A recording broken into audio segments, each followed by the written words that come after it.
네, 오늘 우리가 함께 은혜 받을 하나님 말씀은 에레미야 32장 6절 말씀부터 15절 말씀까지 되겠습니다.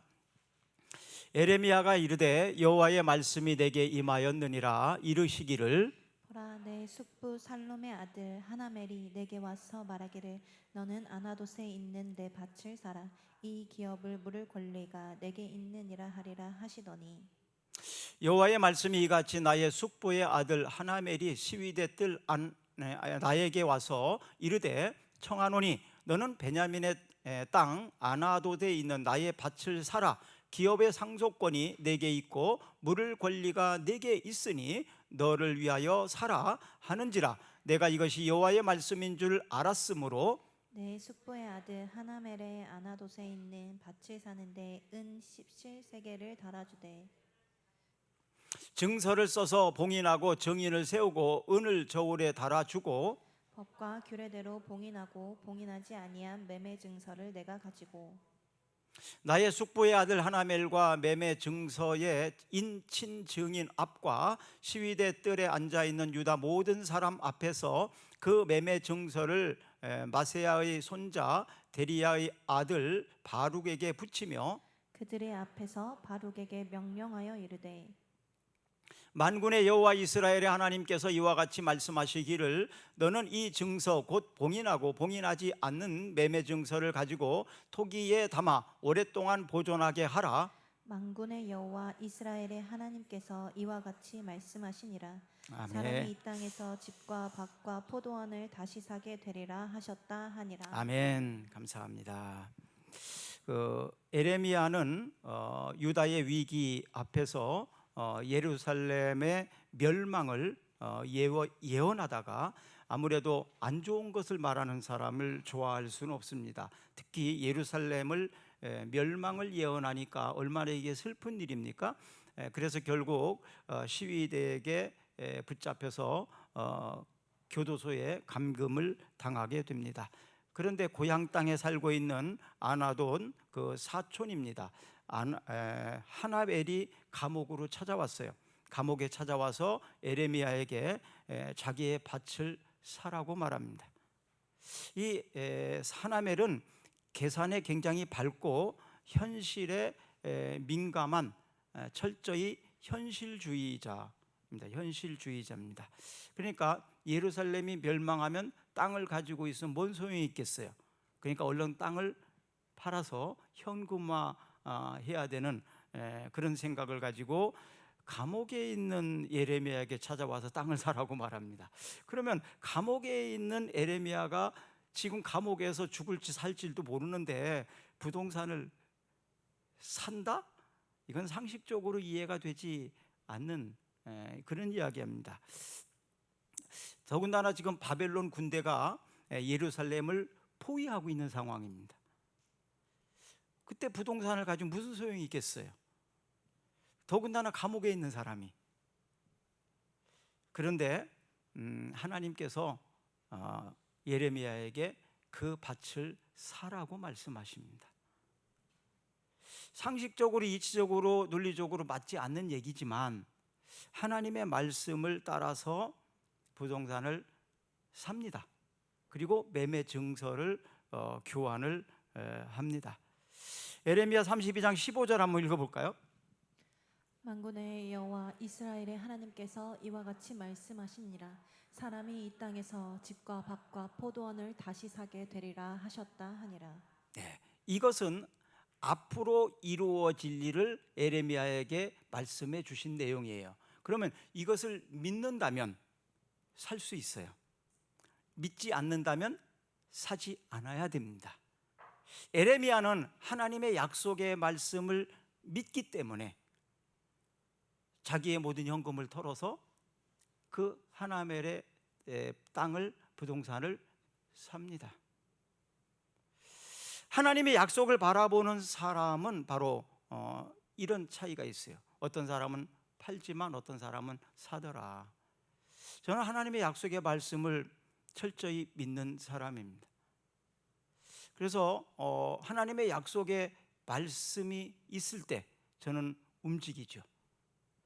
우리 사람들은 자기 안전을 지켜주는 많은 도구를 가지고 있어요. 자동차에는 안전도구, 에어백 같은 것이 달려 있기도 하고요. 또 자동차 사고의 위험성 때문에 보험을 들기도 하고요. 또 자전거를 타는 사람들은 헬멧을 쓰고 장갑도 끼고 뭐 무릎 보호대도 끼고 이러면서 안전장치를 갖추면서 자전거를 타고 자동차를 운전합니다. 어떤 사람은 자동차를 운전을 왜 안 하냐 그러니까 두려움이 많다고, 무서워서 못 한다고 그러더라고요. 두려움이 있으면 그 일을 하기가 어렵죠. 우리가 이 땅을 살아가면서 내일에 대한 두려움이 없는 사람은 아무도 없습니다. 두려움이 오는 순간 그 마음의 평정을 잃어버리고 그리고 행복도 잃어버리게 됩니다. 마음의 편안이 사라져버리게 됩니다. 이 세상에 어떤 것이 우리를 안전하게 보호할 수 있을까요? 에어백이 안전하게 완전히 보존할 수 있을까요? 자전거 헬멧이 자전거에서 내 몸을 완전하게 보호할 수 있을까요? 약간의 보안 장치는 될지언정 완전한 보호는 하지 못합니다. 이 세상에 그 어떤 것도 나의 미래를 보장하고 보호해 줄 수 있는 것은 없더라고요. 그래서 많은 사람들은 생각하기를 그래도 돈이 제일 안전한 것 같다라는 생각을 많이 가집니다. 정말 돈이 있으면 나를 안전하게 보호할 수 있을까요? 돈이면 내가 모든 질병에서 치유받을 수 있고 내 생명을 연장시킬 수 있을까요? 그것도 약간의 어떤 불안함을 해결해 줄 수 있는 장치일 수는 있습니다. 그러나 완전하지는 않습니다. 하나님의 약속의 말씀은 완전합니다. 저는 늘 제가 말씀드려왔지만 자녀들을 양육하는 일에 있어서 우리는 정말 가장 큰 사랑이 부모님 사랑이잖아요.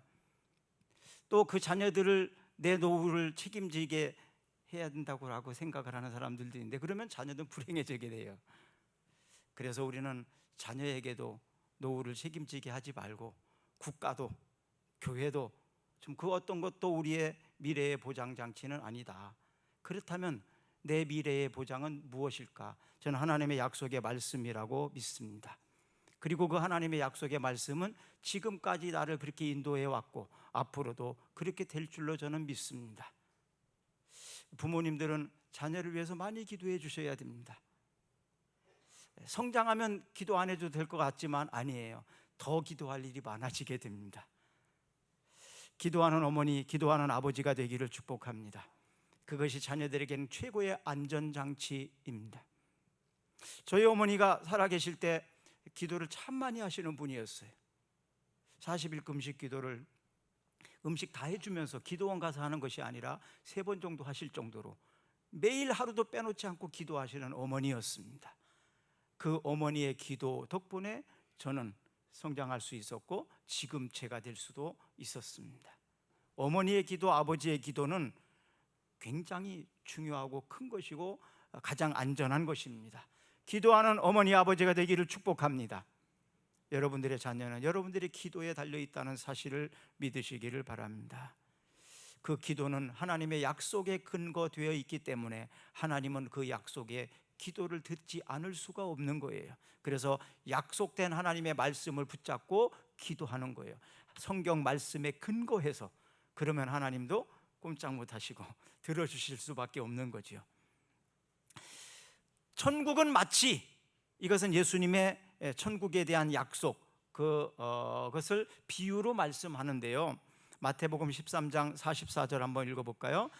천국은 마치 밭에 감추인 보화와 같으니 사람이 이를 발견 후 숨겨두고 기뻐하며 돌아가서 자기의 소유를 다 팔아 그 밭을 사느니라. 아멘.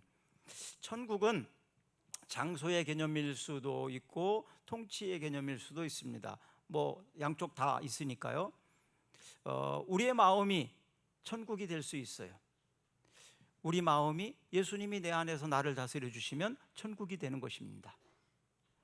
예수님이 내 마음이 떠나버리며 마귀가 들어오게 되면 내 마음이 지옥이 되는 것입니다.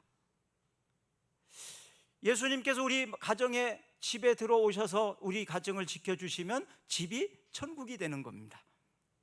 근데 예수님이 떠나시고 그곳에 마귀가 들어와 있으면 여러분들의 집은 지옥이 되는 것입니다. 이것이 바로 통치의 개념입니다.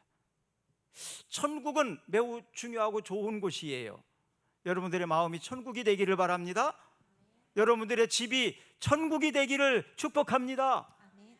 천국이 어딨냐고 우리 집 같은 거라고 말하면 좋을 것 같아요. 천국이 어딨냐고 그러면 내 마음 같은 곳이 천국이라고 말할 수 있는 사람이 가장 행복한 사람이라고 저는 믿습니다. 이 천국을 발견한 사람, 다시 말하면 천국은 마치 이렇게 말했어요. 비유로 얘기하는 거잖아요. 이게 보이지 않으니까 보이지 않는 것을 보는 것으로, 아는 것으로 설명해 주면 이해가 될 수 있으니까 하는 것이 바로 마태복음 13장에 있는 비유인데요. 천국은 마치 어떻게 된 거냐? 밭에서 농사를 지으러 갔는데 밭을 갈다 보니까 밭 속에 보물이 묻혀 있는 거예요. 아주 비싼 보물이 땅 속에 묻혀 있는 거예요. 근데 그 땅은 내 것이 아니고 임대해서 농사를 짓고 있는 거예요. 그럼 어떻게 해야 될까요? 그 속에 있는 보화를 얼른 묻어두고, 흙으로 딱 묻어두고 그 밭을 사야 됩니다. 그 밭을 사지 않고 그 보물을 꺼내가면 밭 주인이 그거 우리 밭에 있는 거니까 우리 거다, 내 거다라고 소유를 주장할 수 있잖아요. 그럼 어떻게 해야 돼요? 묻어두고 모든 재산을 다 팔아서라도, 집을 팔아서라도 그 밭을 사야 돼요. 왜? 그 밭에는 보물이 있으니까. 어차피 그 밭을 내가 사게 되면 그 보물은 집을 몇 개도 살 수 있으니까. 이것이 지혜로운 거 아니겠습니까? 그래서 천국은 마치 밭에 감추인 보화와 같으니 사람이 이를 발견한 후 숨겨두고 기뻐하며 돌아가서 자기의 소유를 다 팔아서 그 밭을 사느니라.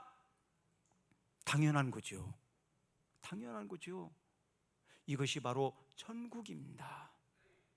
사랑하는 여러분, 여러분들의 마음이 천국이 되기를 원하시고 여러분들의 집이 천국이 되기를 원하신다면 가장 그 귀하고 소중한 보물, 그것을 얻기 위해서 사소한 것들은 팔아버려요. 과감하게 버릴 수도 있습니다. 아까워하지 않습니다. 왜? 더 좋은 것을 내가 가질 거니까, 그것을 얻기 위한 것이니까. 바로 이것이 천국의 개념입니다. 보화를 발견한 사람, 자기의 모든 소유를 팔아서 그 밭을 삽니다. 그러나 그 보화를 알지 못하는 사람은 저 사람 미쳤네, 저 사람 어떻게 된 거 아니야? 그렇게 말할 수 있어요. 왜냐하면 그 밭이 뭐라고, 그거 그냥 세를 주고 농사 계속 지어도 될 텐데 집을 팔아? 밭보다 집이 더 중요하다고? 이해할 수가 없지요. 밭에 감추인 보화를 본 사람, 아는 사람은 사지만 그렇지 않은 사람은 모르는 거예요. 교회 다니는 사람들에 대해서 가끔 뭘 모르고 그런 사람이 있잖아요. 하나님을 믿는 거에 대해서 왜 교회를 다니는지, 천국을 알지 못하니까, 밭에 감추인 그 보화를 알지 못하기 때문에 그런 것입니다. 그것이 저는 안타까운 거죠. 그래서 그 보물을 알려주고 싶기 위해서 저는 목사가 된 거 아니겠습니까? 천국이 얼마나 소중한 것인지. 미래에 대해 설계를 가진 사람은 현실 때문에 미래를 포기하지 않습니다. 하나님의 부르심은 바로 우리의 미래를 보장하는 약속이 있습니다.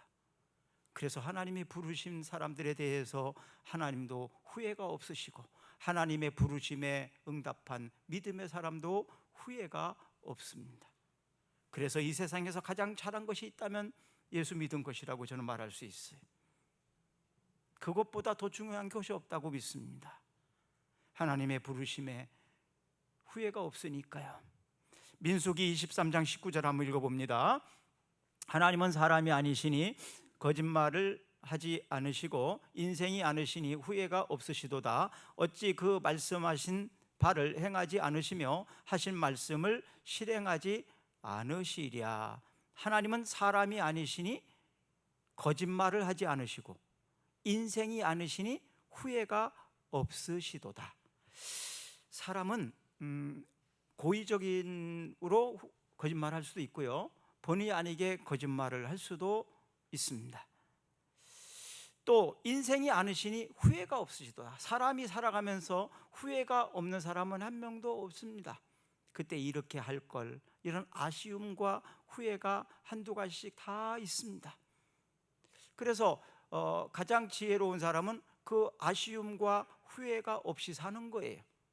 그때 상황과 환경에서 내가 바른 선택을 할 걸, 잘 선택을 할 걸, 이것이 바로 껄이 들어가는 게 후회잖아요. 그렇죠? 껄, 이런 잘할 걸. 그래서 후회가 없이, 실수가 없이 살기 위해서는 하나님은 바로 사람이 아니시니 거짓말을 안 하시고 인생이 아니시니 후회가 없으시도다. 그 하신 말씀을 행하지 않으시며 어찌 말씀을 실행하지 않으시랴. 그래서 하나님의 말씀을 붙잡고 선택을 하게 되면 후회가 없습니다. 하나님의 말씀에 따라서 그 당시에는 힘들고 어렵고 불가능한 것 같지만, 안 될 것 같지만 하나님의 약속을 붙잡고 몸부림을 치면 하나님은 하게 하시고 할 수 있도록 도와주시더라. 그래서 상황에 따라서 내가 선택하는 것이 아닙니다. 하나님의 말씀이 기준이 되어서 선택하시라는 얘기입니다. 그러면 후회가 없는 거예요. 후회가 없는 것입니다. 하나님의 약속의 말씀을 붙잡고 사는 사람은 거짓말하지 않아도 돼요. 또 후회하지 않아도 돼요. 하나님의 약속의 말씀을 붙잡고 사는 여러분과 제가 되기를 주의 이름으로 축원합니다. 하나님의 말씀은 약속이라고 그러는데, 성경은 구약, 신약 이렇게 되어 있잖아요. 구약은 39권으로 되어 있고 신약은 27권으로 되어 있어요. 그래서 성경은 약속이라는 얘기입니다. 구약, 옛날의 약속, 신약은 새로운 약속, 그런 뜻입니다. 하나님의 말씀은 그래서 약속의 책입니다. 그럼 우리가 바른 선택을 해야 되면 하나님의 약속을 붙잡고 살아야 된다고 그랬잖아요. 그러니까 그 하나님의 약속은 무엇이라고요? 성경입니다. 그래서 성경 말씀을 붙잡고 살아야 된다, 그런 얘기입니다. 성경 말씀에 근거해서 선택하고 판단해야 된다, 그런 얘기입니다. 에레미야 32장 1절 한번 읽어봅니다. 유다의 시드기 왕 10째 해 곧 느부갓네살 18째 해에 여호와의 말씀이 에레미야에게 임하니라. 그러니까 누구 때에, 어느 때에, 이것은 역사적인 근거가 되기 위해서라도 성경을 이렇게 기록한 거예요. 사실이라는 것을. 누구 왕 때에, 우리나라도 뭐 있잖아요. 뭐 김대중 대통령 때에, 뭐 노무현 대통령 때에, 이러면 어느 시기구나 이렇게 알 수 있잖아요. 그런 것처럼 바로 이 유다의 시드기 왕 때에, 그리고 10째 해, 곧 느부갓네살 18째 해에 역사적으로 명확하게 이야기하는 거죠. 그때에 여호와 하나님의 말씀이 에레미야에게 임하셨다, 에레미야에게 하나님이 말씀하셨다, 그런 얘기입니다. 또 32장 8절과 9절, 여호와의 말씀과 같이 나의 숙부의 아들 하나멜이 시위대들 안 나에게 와서 이르되 청하노니 너는 베냐민 땅 아나돗에 있는 나의 밭을 사라. 기업의 상속권이 내게 있고 물을 권리가 내게 있으니 너를 위하여 사라 하는지라. 내가 이것이 여호와의 말씀인 줄 알았으므로 내 숙부의 아들 하나멜의 아나돗에 있는 밭을 사는데 은 17세겔을 달아주되. 이것이 하나님의 말씀으로 인지했다는 겁니다. 이 하나멜이 와서 말하는 거지만 그가 말하는 것이 하나님이 시켜서 말하게 했다는 것으로 알아들은 거예요. 또 33장 1절 봅시다. 에레미야가 아직 시위대 뜰에 갇혀 있을 때에 여호와의 말씀이 그에게 두 번째로 임하니라 이르시되. 그러니까 에레미야는 시위대 뜰에 앉아서 갇혀 있을 때, 감옥에 있을 때라는 얘기입니다. 하나님의 말씀이 그에게 두 번째 임하셨다, 말씀으로 임하셨다. 에레미야의 이런 지혜로운 선택은 바로 하나님의 말씀이 임하셨기 때문에 가능했다. 그러면 여러분, 지금 하나님의 말씀이 임하고 계십니까? 하나님의 말씀을 듣고 살아가고 계십니까? 하나님의 말씀이 내게 하시는 음성이 들립니까? 성경을 읽으면서 하나님의 말씀으로 내게 하시는 말씀인 것을 듣게 됩니까? 또 에레미야처럼 하나멜이 말하고 있지만 그것이 하나님으로부터 오신 말씀이라는 것을 듣고 있느냐, 이 말이에요. 말씀에 맞는 판단력과 분별력을 가지고 있느냐 이 얘기입니다. 하나님의 말씀을 듣지 않고 들리지 않고 그렇게 살면 굉장히 불안할 것 같아요. 길을 알지 못하는데, 길을 알지 못하면 내비게이션이라도 켜고 가잖아요. 보고 인도받고. 근데 길도 모르는데 내비게이션도 없어요. 그럼 어떻게 가야죠? 어떻게 가야 됩니까? 길도 모르겠고 내비게이션도 없고 어떻게 가야 되겠습니까? 그냥 가요? 아무데나 가요? 가다 보면 나오겠지. 물론 뭐 며칠 몇 날을 다니다 보면 여기 아닌가 봐, 여기도 아닌가 봐 하다 보면 언젠가는 갈 때가 오겠지. 얼마나 시간 낭비입니까? 얼마나 많이 인생 낭비입니까? 그럼 어떻게 해야 될까요? 물어봐야지. 그러면 물어라도 봐야 될 거 아니에요. 아는 사람한테 어떻게 가는 거냐고 물어보고라도 가야 될 거 아니에요. 물어보고.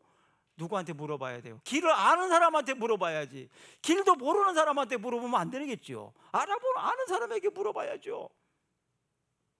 그래서 인생을 더 오래 살아본 부모에게 자녀들은 물어봐야 돼요. 아빠, 엄마 어떻게 했으면 좋을까요? 왜? 인생을 오래 살아봤으니까. 경험이 많잖아요. 지혜롭잖아요. 물어봐야 돼요. 안 물어보고 하면 실수가 많아요. 왜 부모님에게 물어봐야 됩니까? 부모만큼 나를 사랑하는 사람이 없고 부모님만큼 나를 잘되게 하는 사람은 없으니까. 그렇잖아요? 이 세상에 부모님만큼 나를 사랑하고 부모님만큼 나를 잘되기를 원하는 사람이 세상에 누가 있겠습니까? 없잖아요. 우리 경빈이가 전북대학교 간 거는 효녀가 된 거예요. 국립대학에 가면 싸잖아요. 그렇죠? 좋은 대학도 좋은 대학이지만 효녀예요. 효녀가 된 거예요. 여러분, 아는 사람한테 물어봐야 돼요. 그리고 책임감 있는 사람한테 물어봐야 돼요. 잘 아는 사람, 책임감 있는 사람, 나를 위하는 사람한테 물어봐야 돼요. 누굽니까? 그러면 부모님. 또 누굽니까? 선생님. 선생님한테 물어봐야죠. 선생님 잘 아시니까. 누구한테 물어봐야 돼요? 목사한테 물어봐야죠. 그래서 목사들은 공부를 많이 해야 돼요. 알려줘야 되니까. 인생의 경험도 많아야 돼요.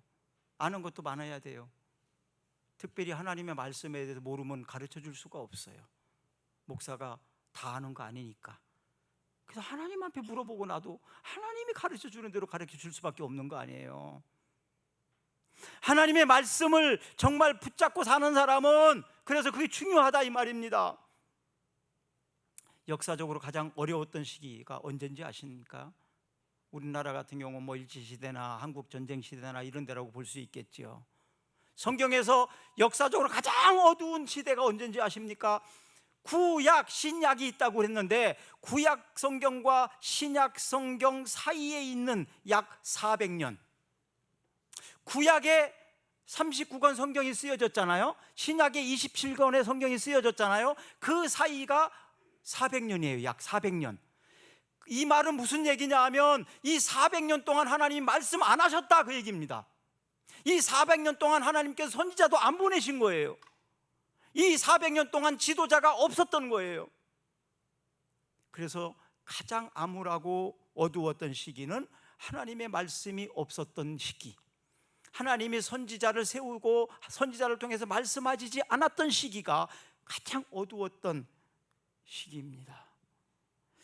아모스 8장 11절 주 여호와의 말씀이니라 보라 내가 이를지라 내가 기근을 땅에 보내리니 양식이 없어 주림이 아니며 물이 없어 가람이 아니요 여호와의 말씀을 듣지 못할 기간이라. 하나님의 말씀을 모르고 살아간다는 것은 캄캄한 밤에 길을 가는 사람과 같습니다. 얼마나 위태로운 일이겠습니까? 하나님의 말씀을 소중히 여기는 바울은 그래서 이렇게 말합니다. 갈라디아서 1장 10절 이제 내가 사람들에게 좋게 하랴 하나님께 좋게 하랴 사람들에게 기쁨을 구하랴 내가 지금까지 사람들의 기쁨을 구하였다면 그리스도의 종이 아니니라. 하나님의 말씀을 붙잡고 가르치는 사람은 이것이 중요합니다.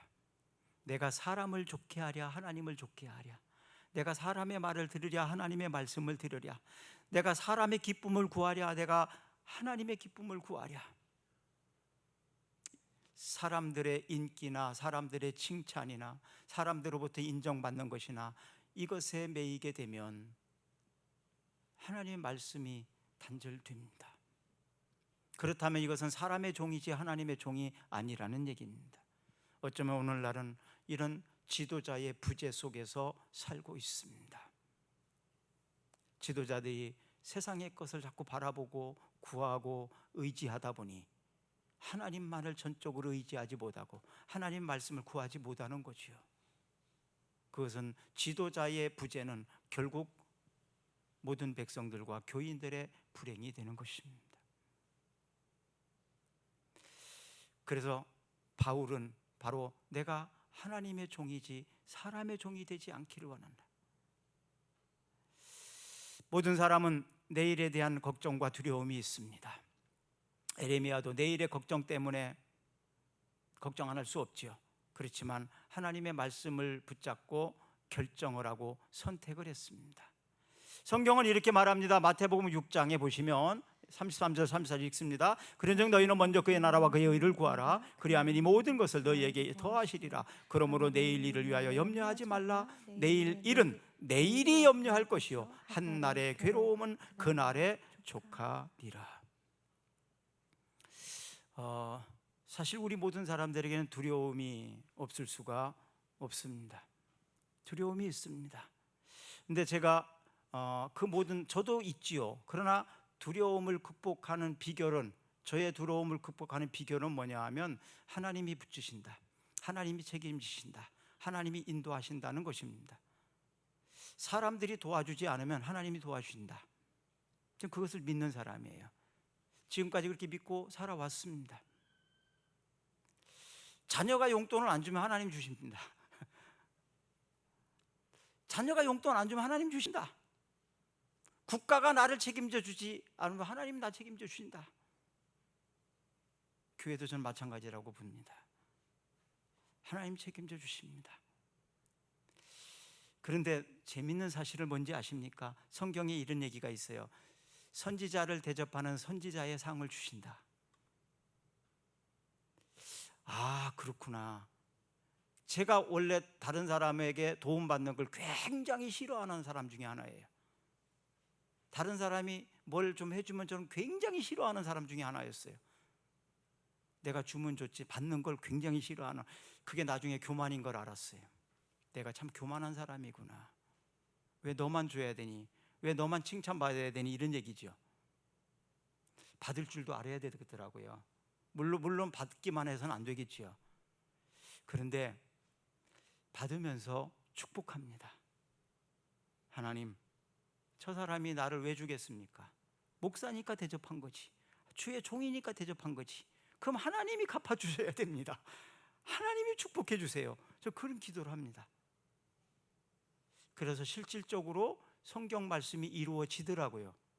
선지자를 대접하는 자는 선지자의 상을 받는다. 주의 종을 대접하는 자에게 주의 종의 축복을 받게 되더라고요. 그래서부터 그 다음부터 이제는 제가 생각을 바꿨습니다. 축복해 주자. 축복해 주자. 그것이 내가 해야 될 일이구나. 하나님 저 사람을 축복해 주세요. 하나님 저 사람을 축복해 주세요. 우리 아들을 축복해 주세요. 우리 딸을 하나님 축복해 주세요. 부모는 축복해 주는 사람이 돼야 됩니다.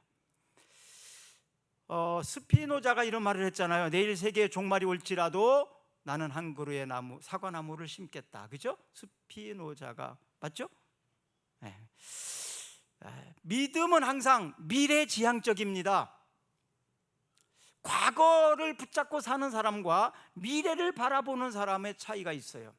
나이가 들면 자신도 모르게 과거에 매여서 과거 것을 생각하는 경우가 많아요. 근데 믿음은 항상 미래지향적입니다. 그래서 말씀에 의지하여 보이지 않는 미래를 신뢰하면서 붙잡고 가는 마음이 있어요. 그래서요, 믿음을 가진 사람은 담대함이 있습니다.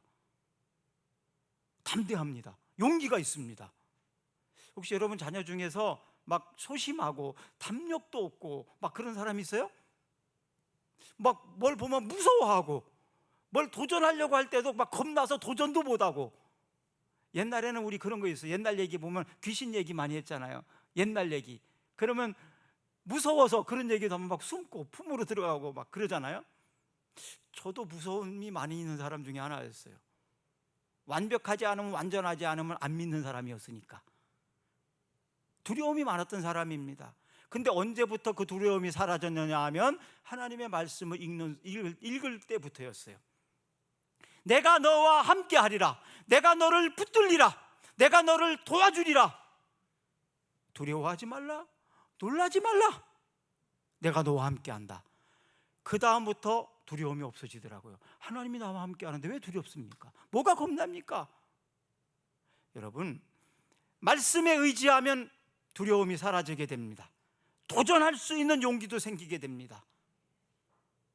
그래서 돌다리를 계속 두드리는 일을 안 합니다. 그냥 믿고 그냥 걸어갑니다. 히브리서 11장 1절 2절 믿음은 바라는 것들의 실상이요 보이지 않는 것들의 증거니 선진들이 이로써 증거를 얻었느니라. 예레미야가 걱정하며 기도할 때 하나님이 응답해 주셨습니다. 32장 25절 주 여호와께서 주께서 내게 은으로 밭을 사며 증인을 세우라 하셨으나 이 성은 갈대아인의 손에 넘기신 바 되었나이다. 27절 나는 여호와요 모든 육체의 하나님이라 내게 할 수 없는 일이 있겠느냐? 사실 예레미야도 걱정이 되잖아요. 지금 갈대아인 바벨론이 포기하고 있는데 지금 땅 사서 뭐 하겠습니까? 내가 지금 감옥에 있는데 걱정 당연히 되잖아요. 그래서 하나님 이걸 어떻게 해야 됩니까? 그러니까 하나님 뭐라고 그래요? 나는 여호와요 모든 육체의 하나님이라 내게 하나님이 할 수 없는 일이 있겠느냐? 나를 믿고 내가 시키는 대로 해라. 그런 얘기입니다. 이런 말씀을 받으셨습니까? 하나님이 하실 수 없는 일이 있을까요? 하나님이 불가능한 일이 있을까요? 하나님이 책임져 주신다면 못할 게 뭐 있겠습니까? 바로 예레미야에게 말씀하셨던 하나님이 저에게도 말씀하셨었고 또 계속 말씀하실 거고 저에게 하시는 하나님의 말씀이 여러분들에게도 하시기를 축복합니다. 그러면 걱정 안 하고 두려움 갖지 않아도 담대함으로 내가 설 자리에서 할 수 있습니다. 전능하신 하나님을 신뢰할 때 흔들리지 않게 됩니다. 우리가 들어가는 길은 동굴이 아니고 터널이라고 안다면 다시 나올 일 없잖아요. 통과하면 되는 거잖아요. 동굴은 들어가면 들어갈수록 빠져들어가서 못 나오는 거예요. 터널은 언젠가는 끝이 나오는 겁니다. 그래서 동굴과 터널은 다른 거예요. 우리가 가는 이 길은 동굴과 같이 끝이 있는 길이 아닙니다. 우리가 가는 길은 터널과 같이 언젠가는 빛이 보이는 곳이 나타날 것입니다. 힘들지만 어렵지만 견디고 나가십시오. 로마서 8장 28절 우리가 알거니와 하나님을 사랑하는 자 곧 그의 뜻대로 부르심을 입은 자들에게는 모든 것이 합력하여 선을 이루느니라. 예수님께서 십자가를 지시기 전날 얼마나 힘들었는지 몰라요. 예수님은 뻔히 알거든요. 십자가의 처형은요 가장 무서운 형벌입니다. 그리고 오해를 하고 침뱉고 조롱하고 뭐 얼마나 고통스러웠겠어요. 아무도 따라가지 않는 홀로 가야 되는 그 십자가를 지는 일. 그래서 밤이 새도록 예수님은 기도하셨고 심지어는 제자들에게 나를 위해서 기도해달라고 부탁을 합니다. 그것도 3번씩 나를 위해서 기도해달라고. 얼마나 힘드셨으면 주님이 그러셨을까요? 땀방울이 핏방울이 되도록 눈물 콧물 흘리면서 기도하셨습니다. 할 수만 있다면 제가 이 십자가를 꼭 져야 되겠습니까? 하나님 이 길 외에는 없으신가요? 하나님 그러나 내 마음 내 원대로 하지 마시고 아버지의 뜻대로 하소서. 그것을 통해서 우리가 어떻게 기도해야 되는지 우리가 어떻게 살아야 되는지를 가르쳐 줍니다. 내 마음은 이렇습니다. 내 뜻은 이렇습니다. 내 계획은 이렇습니다. 그러나 아버지의 뜻이 내 계획과 다르다면 내 원대로 하지 마시고 아버지의 뜻대로 하소서. 아버지의 뜻대로 하소서. 그렇게 기도하고 자연스럽게 로마 군병들에게 붙잡혀서 끌려가서 신문받고 고난당하고 십자가를 지시기까지 순종합니다. 그것이 아버지의 뜻이었으니까. 하나님의 뜻을 따르는 것은 너무나도 고통스럽고 수치스러운 일입니다. 할 수 있다면 피하고 싶은 일입니다. 그러나 그 뜻을 따랐던 예수님이 우리들에게 모범을 보여줍니다. 그때 누가복음 22장 42절 43절 한번 읽어볼까요? 이르시되 아버지여 만일 아버지의 뜻이거든 이 잔을 내게서 옮기시옵소서. 그러나 내 원대로 마시옵고 아버지의 원대로 되기를 원하나이다 하시니 천사가 하늘로부터 예수께 나타나 힘을 더하더라. 이겁니다. 내 힘으로는 불가능한 일이에요. 그래서 하늘로부터 누가 내려와요? 천사가 내려와요. 그래서 예수님께 힘을 더하여 붙잡아 주시더라, 이런 얘기입니다. 저도 그랬어요. 얼마나 힘들고 어려운 일이 시기가 있었는지 그때에 천사가 저를 붙잡아 주시고 그 천사가 나를 도와주고 그 천사가 나를 붙잡고 있으니까 힘을 더하니까 용기가 생기고 할 수 있게 되더라. 저에게 그렇게 하셨던 것처럼 여러분들에게도 하나님이 천사를 보내주시기를 축복합니다. 여러분들에게 힘을 더해 주시기를 바랍니다. 흔들리지 않도록 여러분들을 굳건하게 붙잡아 주셨으면 좋겠어요. 천사는 그래서 우리를 돕는 자로 하나님이 보내신 종입니다. 하나님의 뜻을 따르는 자들은 바로 천사가 도와줍니다. 큰 능력이나 지혜가 있는 사람을 하나님이 쓰시는 것은 아닙니다. 하나님은 순종하는 사람, 믿음으로 순종하는 사람을 사용하시더라고요. 우리가 말씀에 순종하기로 결단하면 천사가 도와줍니다. 자, 옆사람에게 한번 말해줘요. 우리가 믿음으로 순종하면 천사가 도와줍니다. 남편에게, 아내에게, 자녀들에게 말해줘요. 당신을 천사가 도와준다고. 당신을 천사가 도와주길 바랍니다. 천사가 도와준다니까요. 감당할 능력을 주십니다. 하나님의 부르심과 약속이 있기에 그래서 우리는 낙심하지 않고 좁은 문, 좁은 길을 걸어갈 수 있는 거예요. 오늘 본문에 두 사람이잖아요. 하나멜과 예레미야. 하나멜은 오늘을 위해서 내일을 포기한 사람입니다. 예레미야는 내일을 위해서 오늘 기꺼이 밭을 사는 사람입니다. 예레미야처럼 지혜로운 사람이 되었으면 좋겠습니다. 본회퍼라는 사람, 나치 정권에서 저항하다가 잡혀서 39세의 젊은 나이에 교도소에서 교수형을 받고 처형당한 사람입니다. 본회퍼.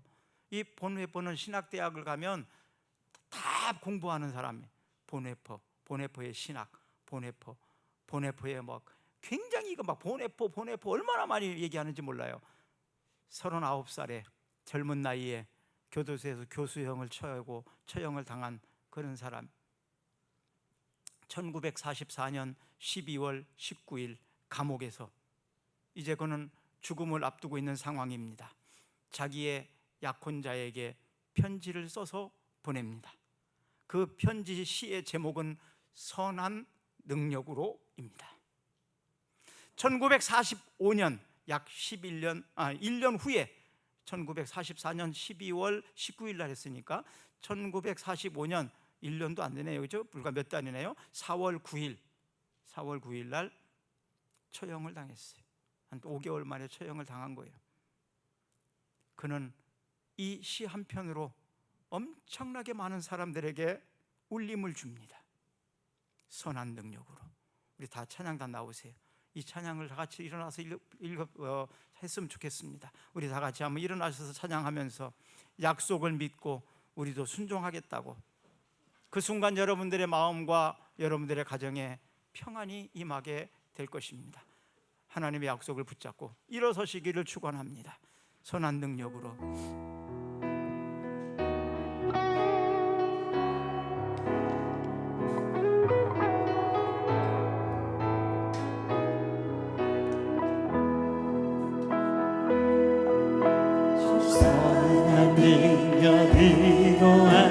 받으시네. 크신 팔로 날 붙드시네. 절망 속에 흔들리지 않고 사랑하니 주 얼굴 구하리. 이전의 괴로움 날에 못 살고 고난의 길을 걷는다 해도 주님께 모든 맡김을 이어도 내 승리야 나를 맞으니 주님이 마신